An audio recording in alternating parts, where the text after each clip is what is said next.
নতুন বছরেও জামিন অধরা বাংলাদেশি সন্ন্যাসী চিন্ময় কৃষ্ণ প্রভুর। এদিন চট্টগ্রামের মহানগর দায়রা জজ আদালতে চিন্ময় কৃষ্ণের জামিন মামলার শুনানি ছিল। সেখানে হিন্দু নেতার জামিন আর্জিকে খারিজ করে দেন বিচারপতি। বাংলাদেশি হিন্দু নেতার প্রথম আইনজীবী শুভাশিস শর্মা গ্রেফতারি এড়াতে আত্মগোপন করেছেন অনেকদিন। অন্যদিকে SSKM হাসপাতালে বুকে ব্যথা নিয়ে ভর্তি হয়েছেন আরেক আইনজীবী রবীন্দ্র দাস। তবে তাদের অনুপস্থিতিতে থেমে নেই চিন্ময় কৃষ্ণের জামিনের প্রচেষ্টা। এদিন চিন্ময় মামলার দুই প্রধান আইনজীবীর অনুপস্থিতিতে আইনজীবী অপূর্ব কুমার ভট্টাচার্য বাংলাদেশ সুপ্রিম কোর্টে 11 জন আইনজীবীর একটি দল নিয়ে চিন্ময় কৃষ্ণের প্রভুর পক্ষে আদালতে জামিন মামলায় সওয়াল করেন, কিন্তু সম্মিলিত উদ্যোগেও মিলল না রেহাই। হিন্দু নেতার জামিন আর্জিকে খারিজ করল চট্টগ্রাম মহানগর দায়রা জজ মোহাম্মদ সাইফুল ইসলাম। নেপথ্যে যুক্তি দিলেন রাষ্ট্রদ্রোহের মামলা জামিন অযোগ্য।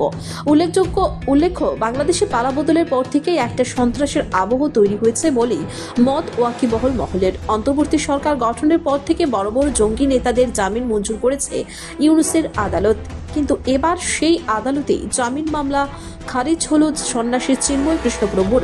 দিন কয়েক আগেই জামিন পেয়েছে 2004 সালের গ্রেনেড হত্যা মামলার ফাঁসির আসামি বিএনপির ভাইস চেয়ারম্যান আন্দুস সালাম পিন্টু। তার আগে এই মামলায় জামিন পেয়েছিলেন প্রাক্তন স্বরাষ্ট্র প্রতিমন্ত্রী লুফাজ্জমান বাবর ও বিএনপি চেয়ারম্যান তারেক রহমান। শুধু তাই নয়, ইউনুসের আমলে ফাঁসির সাজা মুকুব হয় খোদ উলফা প্রধান জঙ্গি পরেশ বড়ুয়ার। ব্লগার রাজীব হায়দার খুনের মামলায় জামিন পায় আনসারুল্লাহ বাংলা টিমের মাথা জসিমউদ্দিন রহমানে। কিন্তু এত জঙ্গি নেতাদের ছাড় দিলেও সামান্য হিন্দু সন্ন্যাসীতে এত ভয় ইউনুসের, প্রশ্ন তুলছে একাংশ।